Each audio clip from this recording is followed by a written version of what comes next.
감사합니다. 오늘 말씀의 제목은 우리의 생명 되신 예수님. 그 내용으로는 우리 생명의 속전, 물두멍, 그리고 관유에 대해서 살펴보겠습니다. 먼저 하나님의 말씀, 출애굽기 30장 11절로 12절에 있는 말씀입니다. 여호와께서 모세에게 일러 가라사대 내가 이스라엘 자손의 수요를 따라 조사할 때에 조사받은 각 사람은 그 생명의 속전을 여호와께 드릴지니 이는 그 계수할 때에 그들 중에 온역이 없게 하려 함이라. 아멘. 출근길에 우리 김포 골드라인 한번 보셨습니까? 출근길에 우리 김포 골드라인이 뉴스에 나왔었습니다. 여고생이 이 출퇴근 시간, 특별히 출근 시간에 학교를 가야 되는데 학교를 가다가 딱 나왔는데 열차에서 나와서 딱 했는데 숨을 못 쉬어가지고 좁은 데에 막 흔들어서 막 있다가 탁 나오니까 갑자기 숨을 못 쉬게 되는, 그래서 심폐소생술을 받는 그러한 일이 있었습니다. 그렇게 사람들이 많이 이용하는데 그 골드라인은 두 양밖에 없잖아요. 두 칸밖에 없잖아요. 근데 좀 낮에는 또 이해가 돼요. 낮에는 사람이 없어서. 그래서 아마 출퇴근에는 한 5량짜리를 좀 운행을 하고 적어도 그다음에 낮에는 2량짜리를 좀 했으면 그나마 그래도 낫을 텐데 어찌되었든 수요 예측이 조금 빗나가지 않았나 하는 생각을 해봅니다. 그렇게 사람들이 많은데 여기를 봐도 저기를 봐도 사람들이 많다고 하는데 우리 대한민국은 인구가 어떻게 되어가고 있다라고 이야기합니까? 네, 점점 줄어들고 점점 줄어들고 도봉구의 서울시의 도봉구의 고등학교 하나가 일반계 고등학교 하나가 폐교가 됐어요. 작년에. 서울시에도 그런 일이 일어나고 있습니다. 아마 교회도 이 시골 교회를 중심으로 해서 점점 교우님들이 줄어들 것이고 우리가 모르는 사이에 급격하게 그런 일들이 나타날 수도 있지 않을까. 그래서 기도를 많이 하고 있습니다. 말 그대로 인산인해의 시대를 살고 있음에도 불구하고 사람이 없어지는 한국에. 근데 하나님의 사람은 어때요? 하나님을 믿는 백성들은 어때요? 많은 것 같은데 정말 하나님을 섬기는 사람은 점점 더 줄어들고 있습니다. 그런데 놀라운 것은 하나님은 하나님을 믿는 사람이나 믿지 않는 사람이나 어떠실까요? 어떻게 여기실까요?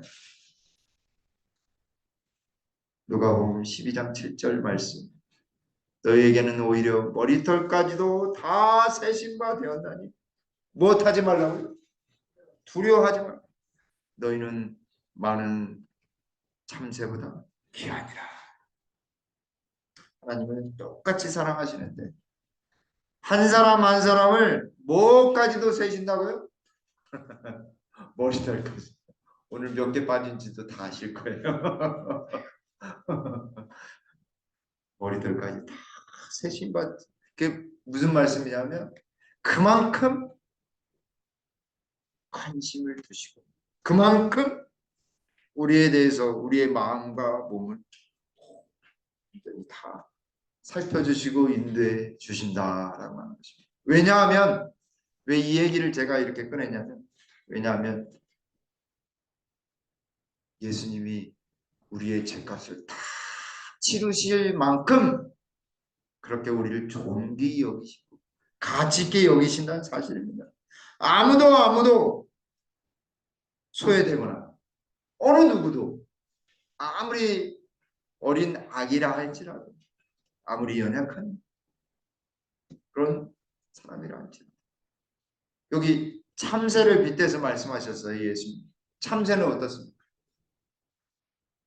여기 제가 깜짝 놀란 게 이 은행나무 이제 피고 여름에 되잖아요. 그러면 새벽 5시 되면요. 참새떼가 거기에 숨어가지고 얼마나 지저대는지 몰라요. 그런데 조금 다행인 것은 여기 주차장 저희 교회 주차장 쪽에 있는 그 은행나무 그 주차장 쪽으로 너무 많이 기울어져 있어가지고 고기를 작년에 치더라고요. 그래서 아마 교회 그 가장 가까운 쪽에서는 좀 들리지 않지 않을까 올해는 그러지 않을까 하는 생각이 듭니다. 근데 참새가 그렇게 많다라고 하죠. 그 한 마리 떨어진다고 해도 어때요? 표시가 나요? 안 나요? 안 나거든요. 참새 표시 안 나요. 근데 그 많은 수많은 참새보다 어때요? 흔하디흔한 참새보다 또 이거 귀중한데 걱정하지 말라요. 이 말씀하시죠. 두려워하지. 왜냐하면 우리 예수님이 속전을 지불하셨어요. 뭘로 지불하셨어요? 예수님의 피로 속전을 지불하셨습니다. 그래서 지난주에 저희가 분향단에 대해서 1절부터 10절 가고 향제조법인 34절로 38절에 있는 것을 살펴보았고 오늘은 그 가운데에 있는 이 11절서부터 33절까지의 이야기인데 첫 번째는 생명의 속전에 대해서 이야기할 겁니다. 두 번째는 이 물두멍에 대해서, 세 번째는 제사장에게 부어지는 관유에 대해서 살펴보게 될 것입니다. 하나님이 왜 속전을 그냥 성소에 들어갈 때 그냥 들어가면 되지 왜 돈을 내라고 하셨을까요? 성전세를 내라고 하셨을까요? 그 의문점이 막 들더라고요. 성경을 읽을 때마다. 근데 여기에도 분명한 하나님의 뜻이 있었어요. 그래서 첫 번째 우리가 속전에 대해서 살펴보겠습니다. 그래서 여기 출입구에 한 여인이 양을 끌고 들어갑니다. 들어갈 때 뭘 내야 돼요? 네, 속전을 내야 됩니다. 성전세를 내야 됩니다. 자, 여기 출애굽기 30장 15절로 16절에 너희의 생명을 속하기 위하여 여호와께 드릴 때에 부자라도 반세겔에서 더 내지 말고 가난한 자라도 덜 내지 말며 너는 이스라엘 자손에게 속전을 취하여 회막 봉사에 쓰라. 이것이 여호와 앞에 이스라엘 자손의 기념이 되어서 너희의 생명을 속하리라 라고 말씀하셨습니다. 뭘 속하는 거예요? 우리의 생명을 속하는. 그래서 우리의 생명을 어떻게 하셨다라고 하는 것을 이야기하냐면 값을 주고 사셨다 이 말입니다. 어떤 값이에요? 사실은 그 동전의 값이 아니라 값을 주었다라고 하는 분명한 사실을 동전을 통해서 알게 하시고 누가 주는 거예요? 양이. 양은 누구를 상징하죠? 어린 양은 누구를 상징하죠? 예수님을 상징. 그걸 낼 때 예수님이 우리를 위해 피를 흘리셨고 피값을 지불하셨구나. 우리의 죄값을 지불하신 하나님을 바라볼 수 있게 하는 것이 바로 생명의 속전 성전세겔이었던 것입니다. 그래서 부자라고 더 많이 내지 말고 가난한 자라고 덜 내지 말고 꼭 뭘 지불하라는 거예요? 반세겔만 돼. 왜냐하면 부담 주면 안 되거든. 부담 주면 안 되니까 반세겔 그거 별거 아니니까 반세겔 내라. 낼 때 내가 너희를 위하여 핏값으로 죄를 샀다라고 하는 것을 이야기하는 생명을 속하는. 그래서 이 성전 세겔은 어디에만 써야 돼요. 예, 여기 16절에 있는 대로 녹색 글씨에 너는 이스라엘 자손에게 속전을 위하여 회막 봉사에 쓰라. 회막 봉사, 성막에서 쓰여지는 많은 일들을 위해서 그 성전 세계를 활용하도록 말씀해 주실 것입니다. 이스라엘 백성들은 그 성전 세계를 통해서 생명의 속전, 핏값을 지불하신 하나님을 바라보게 하고 그것이 쓰여지는 바 바로 하나님께 드려지는 그 제사를 통해서 이루어지는 모든 것들이 원만히 잘 이루어지도록 돈이 필요하잖아요. 그때 그 돈을 쓰게 되는 것입니다. 그래서 이것이 여호와 앞에서 이스라엘 자손의 기념이 되어서 너희의 생명을 속하리라. 그래서 개인적으로 제사장의 돈 호주머니에 입마이 뽑겠다는 것이 아니라 성전을 위해서 쓰여지도록 한 것입니다. 시스템을 만들어 잘 돌아가도록. 그래서 들어갈 때 어떤 마음일까요? 들어갈 때 어떤 마음? 내가 이 반세계를 하나님 핏값을 지불한 것처럼 이 어린 양을 그걸 내고 어린 양을 끌고 와서 자기가 안수하며 자기가 잡아요. 손수 잡아야 돼요. 핏값이 무엇인지 아는 거예요. 반세계를 가지고는 안 된다라고 하는 사실을 이 양을 잡으면서 알게 됩니다. 북쪽에 잡죠. 북쪽. 그래서 번제단 위쪽에 북쪽에서 잡습니다. 사실 그런데 이 북쪽은 이 누가 계시는 곳이냐면 북두칠성의 이 북쪽 가장 그 중심에 북극성 거기에 누가 있다라고 생각했냐면 하나님이 계시다라고 생각했어요. 그래서 이사야서나 시편에 보면 하나님이 어디에 계시냐? 북쪽에 계신다 생각해요. 어린 양이 북쪽에서 죽는 이유가 바로 거기에 있는 거예요. 그리고 그 잡은 것을 통해서 번제단과 그 피를 휘장에 뿌리게 되는 것입니다. 자, 속전에도 굉장히 많은 뜻이 담겨져 있지만 이 특별히 금방 지나갔는데 하나 저희가 살펴보지 못한 게 있어서 하나 더 살펴보겠습니다. 그러니까 여기 보시면 맨 앞에 이상하게도 생명의 속전이라고 말씀하신 다음에 여기 맨 마지막에 뭐가 없게 하려 합니다라고 이야기하셨어요. 네, 온역이 없게 하겠다라고 이야기하셨어요. 이상하게요. 왜 성전 세계를 내는데 왜 온역이 없게 하려 합니다라고 이야기하셨습니까? 의문점이 들죠. 성경을 읽을 때는 항상 왜라고 생각을 해야 돼요. 왜 성전 세계를 내는데 이상하게도 그 성전 세계를 내는 사람에게 핏값을 지불한 사람에게는 온역이 없겠다라고 이야기했어요. 어찌된 일인가요? 결론적으로 이야기하면 하나님께서 세계를 내라 하는 말을 통해서 각 사람들이 어떤 몇 명인지를 다 아실 거 아니에요. 그죠?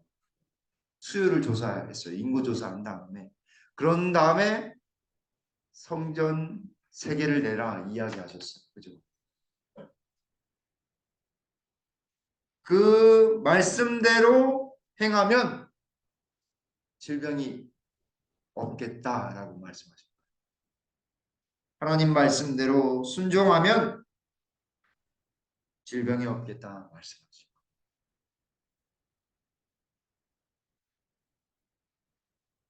다시 말하면 하나님께 감사하는 마음으로 낸 사람들이기는 하나님께 진정한 마음과 행동으로 드려진 그 감사를 통해서 진정한 생명이 다시 속전을 통해서 핏값이 지불되듯이 하나님께서 그들을 어떻게 하시겠다 이야기하시는 거예요. 보호하시겠다 이야기하는 거죠. 영적으로도 그들의 죄와 모든 것들을 사해 주시지만 이 땅에서도 어떻게 하시겠다라고 하는 거예요.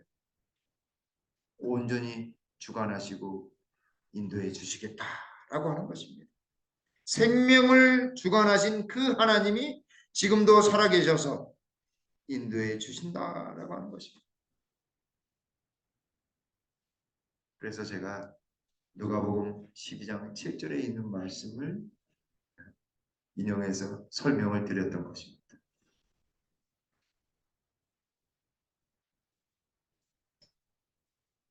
그걸 생각할 때 여기 15절로 16절에 있는 말씀이 정말 하나님이 얼마나 공평하시고 얼마나 각 사람들을 동일하게 여기시는지를 우리가 알 수 있습니다. 여호와께 드릴 때의 부자라도 반세계에서 더 내지 마요. 가난한 자라도 덜 내지 마요. 왜냐하면 구원은 100%이기 때문에 100%. 구원은 100%. 조금 이렇게 모자라면 초과하면 안 되는 것입니다. 정해진 방법 100%대로 해야 되는 거예요. 왜냐하면 생명은 생명으로만 속할 수 있기 때문에 그래요.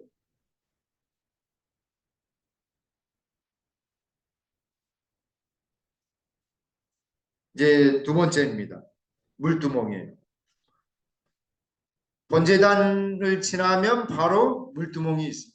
물두멍에서 무엇을 하냐면 모든 제사장들이 봉사를 하기 전에 꼭 씻어야 했습니다.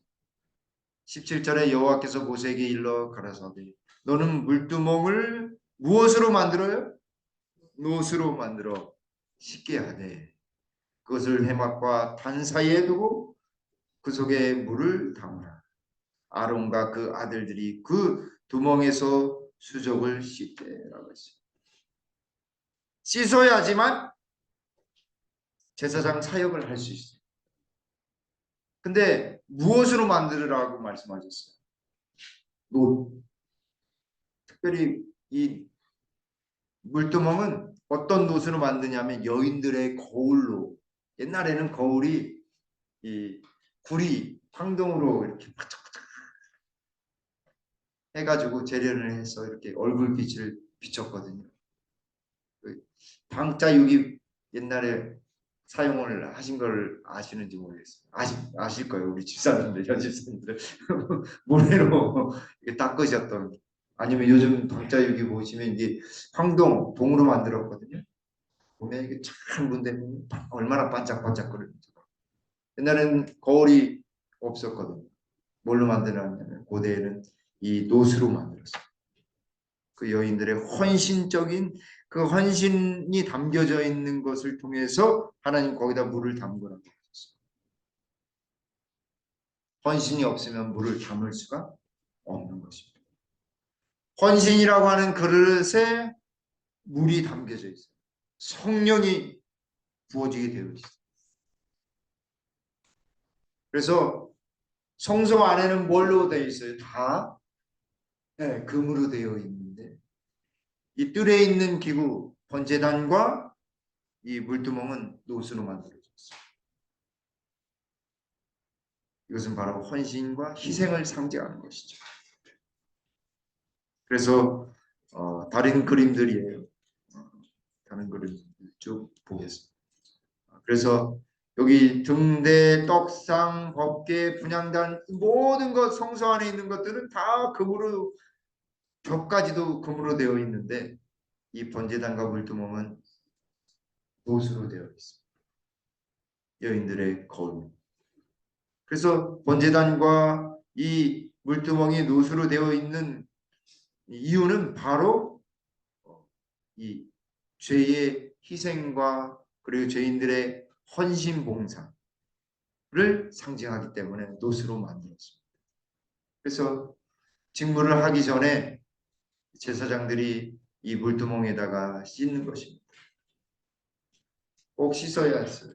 수족을 씻으라고 했어요. 손만 씻어도 안 되고 발까지 씻어야 하는 것입니다. 왜냐하면 성소 안은 맨발로 들어가야 했어요. 맨발로 들어가요. 하나님 앞에 맨발로 들어가요. 맨발이라고 하는 것은 왕을 영접하는 것을 의미합니다. 왕을 영접하는. 고대에는 왕을 만나려면 맨발로 들어가야 했어요. 그래서 받침도 구리로, 그 그릇도 구리로 만들어서 그곳에 물을 담아가지고 성소 앞에서 제사장들이 씻도록 수족을 씻고선 직무를 거행하도록 한 것입니다. 그래서 제사장이 와서 손도 씻고 발도 씻는 것입니다. 아마 발은 떠서 그렇게 하지 않았을 거예요. 그래서 그 녹그릇에 큰 이 물두멍에 물을 담았습니다. 근데 회막과 단 사이에 하도록 했습니다. 왜 그럴까요? 중간 지점에 번제단에 직무할 사람이 있고 성소 안에 들어갈 사람이 있잖아요. 그래서 가운데에서 씻어서 딱 퍼져나가도록 하나님은 그렇게 설계해 놓으셨습니다. 재미난 것은 이 씻는 것이 정결의 의미, 거룩의 의미도 있지만 정말 이 위생, 건강에서도 아주 중요하다는 사실을 코로나19 때 우리 너무 잘 경험했잖아요. 그래서 코로나19 때 너무 손을 막 씻다 보니까 감기 환자나 이 안과 환자들이 급격하게 줄었습니다. 왜냐하면 손 소독제나 밖에 나갔다 와서 꼭 1분 이상 막 손을 씻어야 되니까 씻고 나니까 대부분의 질병들이 걸리지 않는 것입니다.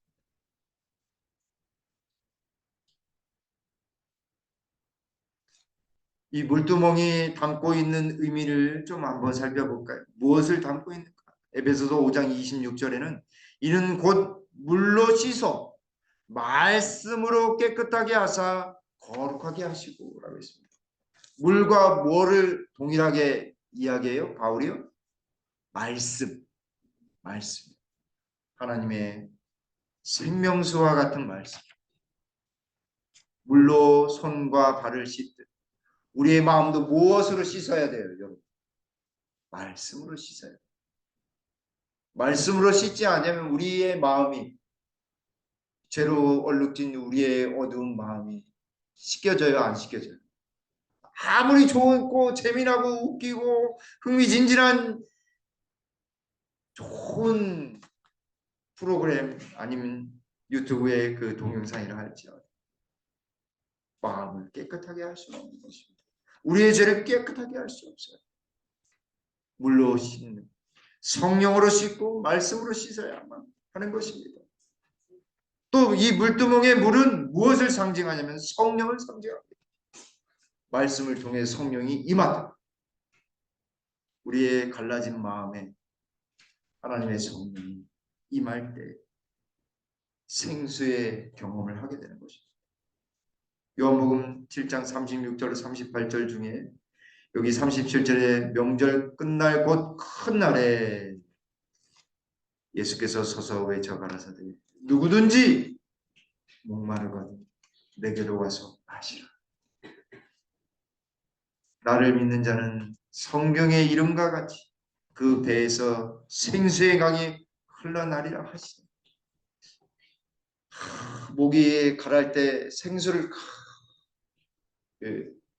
등산 갔다 오셔가지고 생수를 탁 먹고 올 때 얼마나 시원하고 가슴이 후련합니다. 우리의 마음은 예수님 말씀, 예수님이 꼭 필요합니다. 메말라 있잖아요, 우리가. 왜 그런가? 예수님을 경험하지 못했기 때문에.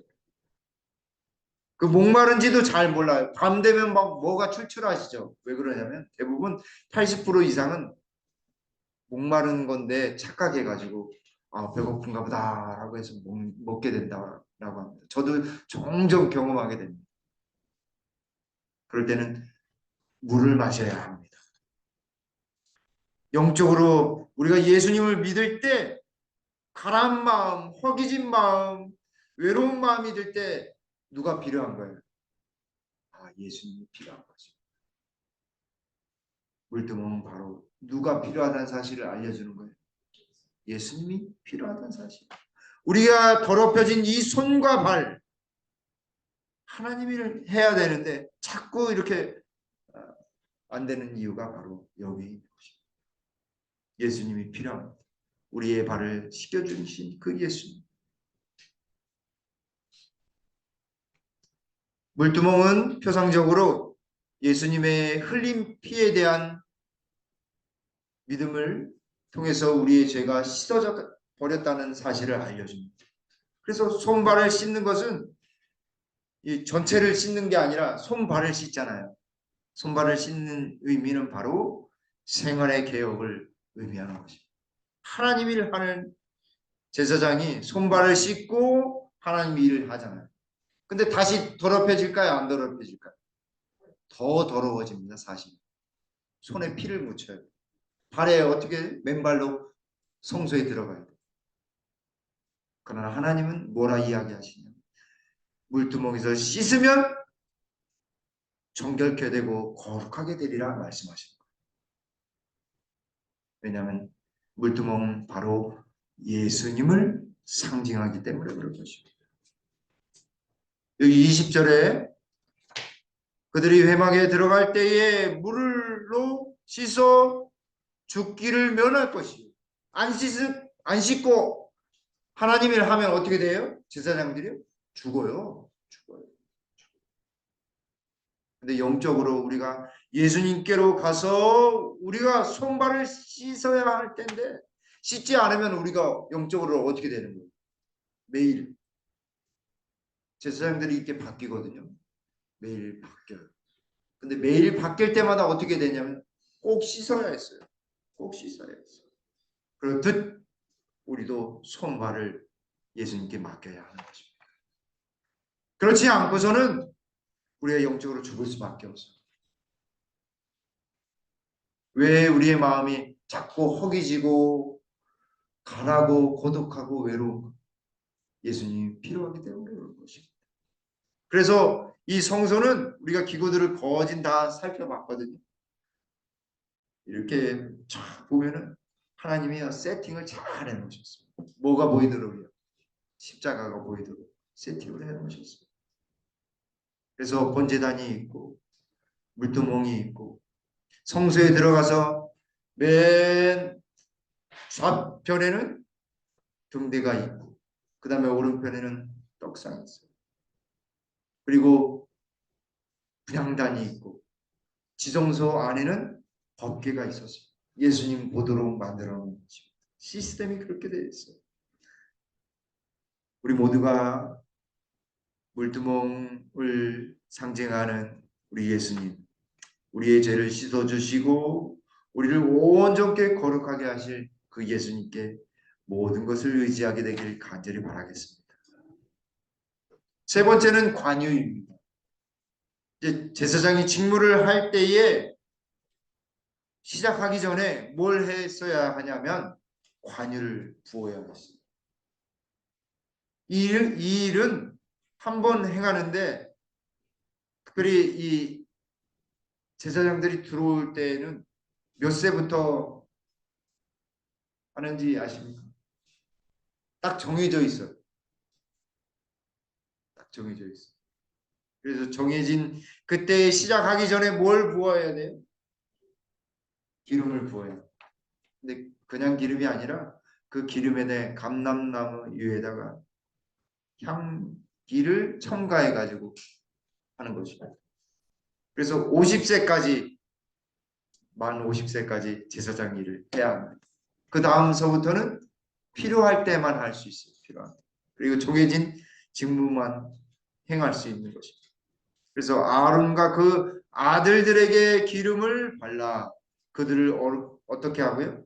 거룩하게 하고 그들로 내게 제사장 직분을 행하게 하고 이스라엘 자손에게 구하여 이르기를 이것은 너희 대대로 내게 거룩한 관윤이라고 말씀하셨습니다. 구별된 아름다운 하나님의 은혜의 향기를 경험하는 것입니다. 그래서 우리가 출애굽기 29장에 제사장 위임식 할 때에도 직임을 할 때 대제사장한테 뭘 어떻게 해야 돼요?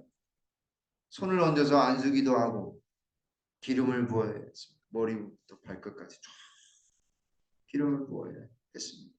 왜 기름을 그렇게 하라 말씀하셨냐면 45절에 내가 이스라엘 자손 중에 거하여 그들의 하나님이 되리니. 그래서 기름을 붓는 이유는 바로 하나님이 우리의 하나님인 것을 증명하는 일입니다. 붓고 나면 어떤 냄새가 날지 여기 22절로 25절에 아주 상품의 향품을 사야 되는데 첫 번째는 모략입니다. 모략. 이거는 시체를 이렇게 정결하게 하는 일을 쓰잖아요. 냄새가. 그리고 그 반수에 향기로운 육개. 이 육개는 저기 찾아보면 뭐냐면 개수나무의 피입니다. 껍데기. 개수나무의 피예요. 24절에서는 계피가 있고 또 창포. 창포 이 물가에 옛날에는 창포가 그렇게 많았잖아요. 그래서 단오는 날 뭐 했죠? 창포를 이렇게 삶아가지고 삶은 물을 머리를 이렇게 감으면 어떻게 되냐? 린스를 한 것처럼 트리트먼트 한 것처럼 되거든요. 하나 팁을 드리면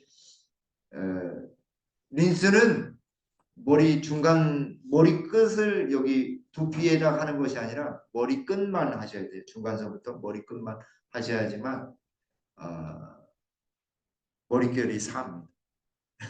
꿀팁입니다. 자, 그렇게 계피를 넣고 그런 다음에 감람기름, 감람유, 올리브 기름을 거기다 넣어서 이 모략 육개에 그리고 창포 계피를 넣었으니까 어떻게 될까요? 그 기름이 냄새가 나는 것입니다. 관유입니다. 거룩한 관유가 되는 것입니다. 제사장에게 이런 관유, 향기나는 기름을 부음과 같이 그래서 관유를 부은 제사장에게서는 무슨 냄새가 날까요? 관유 향이 나는 것입니다. 고린도서 2장 14절로 16절에 항상 우리를 그리스도 안에서 이기게 하시고 우리로 말미암아 각처에서 그리스도를 아는 냄새를 나타내시는 하나님께 감사합니다. 우리를 통해 무슨 냄새? 그리스도를 아는 냄새. 15절에는 더 나가서 우리는 구원을 얻는 자들에게나 망하는 자들에게나 하나님 앞에서 그리스도의 무엇이라고요? 향기. 향기. 이 사람에게는 사망으로 쫓아 사망에 이르는 냄새요. 저 사람에게는 생명으로 쫓아 생명에 이르는 냄새다. 누가 이것을 감당하리? 하나님께서 우리에게 하나님 일을 하게 하신 것은 그리스도의 향기를 내뿜도록 하는 것입니다. 내 이익을 위해서 하나님을 이용하는 것이 아니라 하나님 일을 하며 하나님 향기를 내라고 생명으로 생명에 이르게 하는 냄새를 풍기라고 그렇게 하신 것입니다. 사도행전 531쪽에 사람이 순종은 모든 순종의 행위를 하나님의 향기를 채우는 그리스도의 의의 향기에 의해서만 완전하게 될 수 있다. 누구의 향기예요? 내 냄새가 아니라 그리스도의 의의 향기예요. 의의 향기. 사랑이 듬뿍 담긴 의의 향기. 그러니 그것을 하기 위해서는 무엇이 필요한가? 봤더니 인내가 필요하다. 인내가 필요해. 그리스도인이 해야 할 일은 모든 잘못을 극복하는 데 있어서 인내하는 것이다. 얼마만큼 참아야 할까요? 하나님이 나에 대해서 참은 것만큼 저에 대해서 참은 것만큼 인내해야 되는데 그게 참 잘 안 되는 것 같습니다. 그런데 이 인내는 마지막 날에도 아주 중요한 역할을 하잖아요. 성도들의 무엇이 있나요?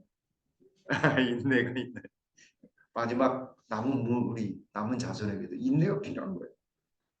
그는 끊임없이 그의 죄로 병든 영혼의 병들을 치료해 주시도록 부죽게 기도해야 한다. 깜짝 놀랐어요. 아까 생명 속전을 하고 난 다음에 온역이 없게 하신다라고 했는데 하나님이 순종하는 백성들에게 무엇을 주신다고요? 치유케 하시. 영을 치유케 하시. 사실 죄만큼 큰 병은 없는 것입니다. 죄만큼 큰 병은 없어요. 그 병 걸리면 누구를 몰라봐요? 하나님을 몰라봐요. 하나님을 몰라. 그는 이길 수 있는 지혜나 힘이 없다. 그들은 주께 속한 것이며 주께서는 겸비하고 참회로 당신께 도움을 구하는 사람들에게 이것들을 주신다. 겸손하게 하나님께 기도하는 사람에게 하나님 도움을 주시는데 그 도움 속에 무엇까지도 허락하시냐면 치유케 하시는 능력까지도 허락하신다는 사실.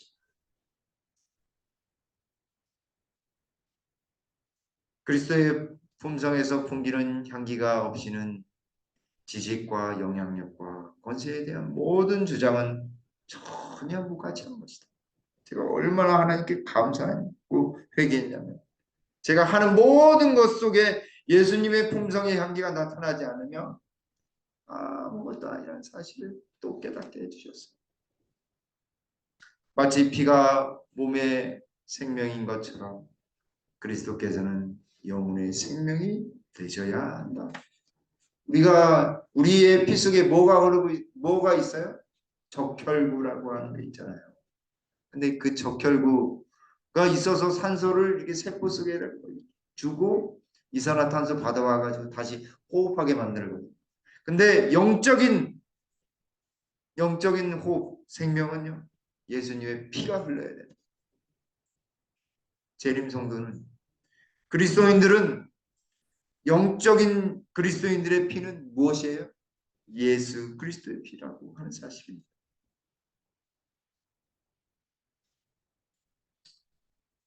우리 모두 우리를 위한 그분의 희생을 알고 있다는 것을 보여주도록 하자. 우리가 예수님 믿는다라고 하는 예수님이 우리를 위해 십자가에 달려 돌아가셨다는 사실을 알고 있다는 것을 어떻게 해요? 깨닫기만 하지 말고 보여주라 이 말은 보여줘야 된다라고 하는 것입니다. 근데 그 보여주는 것이 무엇인가? 우리 모두 자신의 삶에서 그분의 품성에 무엇을 드러내야 한다고요? 하도록 하자고요? 그분의 품성의 향기, 품성의 향기, 품성. 그대의 말에 향기를 뿜어라. 그대들은 생명에서 생명에 이르는 향기가 되든지 사망에서 사망으로 이르는 냄새가 된다는 것을 기억하라. 둘 중에 하나라 이 말입니다. 생명으로 생명에 이르는 향기가 되든지 사망에서 사망으로 이르는 냄새가 되든지 둘 중에 하나. 저는 사람이 썩는 냄새를 군대에서 정말 맡았어요. 지원을 나갔는데 어디로 나가냐면 수해에 당한 부대로 지원 나갔어요. 한 중대가 한쪽이 물이 확 들어젖어서 거기에 뻘밭이 되면서 거기에 있는 소대원들이 다 죽었어요.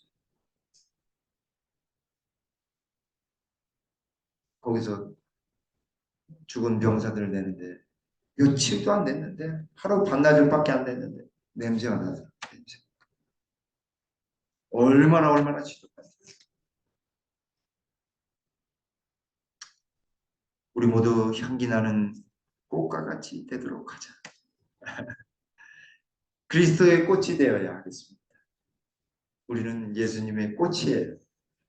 주민이도 꽃이고 우리 저도 꽃이고 우리 집사님들도 꽃이고 장로님들도 꽃이고 그리스도의 사랑이 그대의 세계를 지배하도록 하자.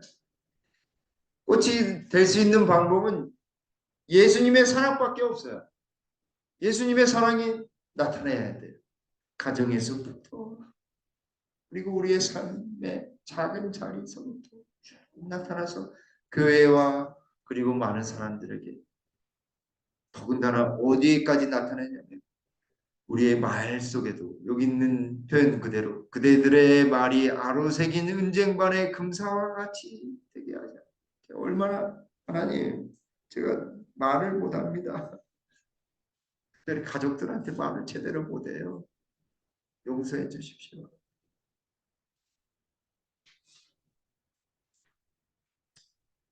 그리스도의 사랑이 우리의 생애를 지배하는 날마다의 생애가 되기를 간절히 바라겠습니다.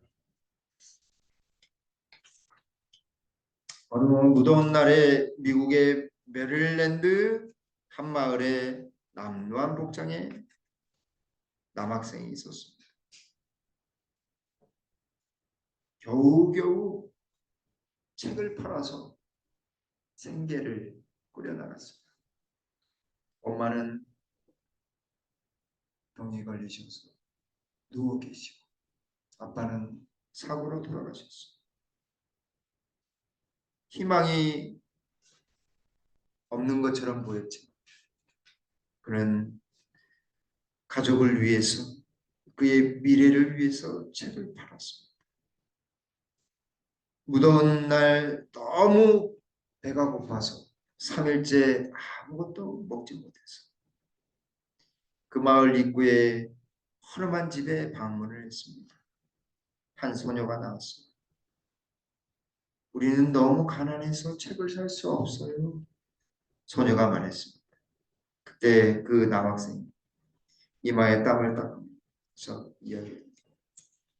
시원한 우유 한 잔만이라도, 시원한, 책을 안 썼다니까 시원한 우유 한 잔만 주시면 좋겠습니다.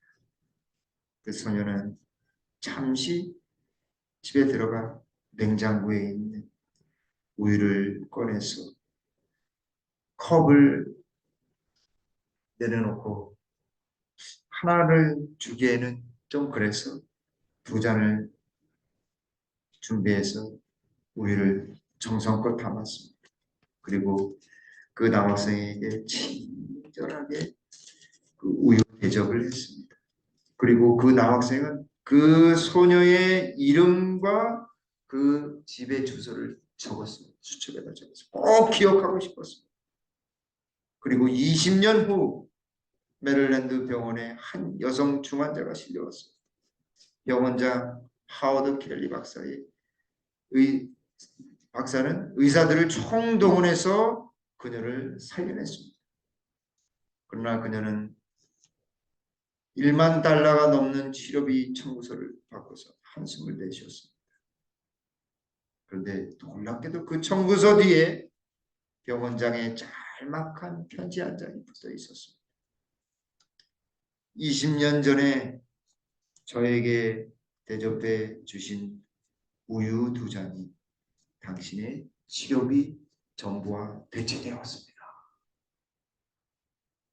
사랑하는 성도 여러분, 우리가 해야 될 것은 예수님의 사랑으로 다른 사람들을 대하는 것입니다.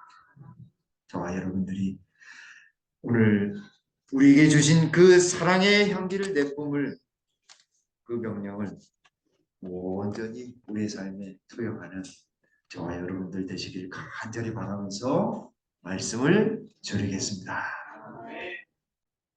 아버지 하나님,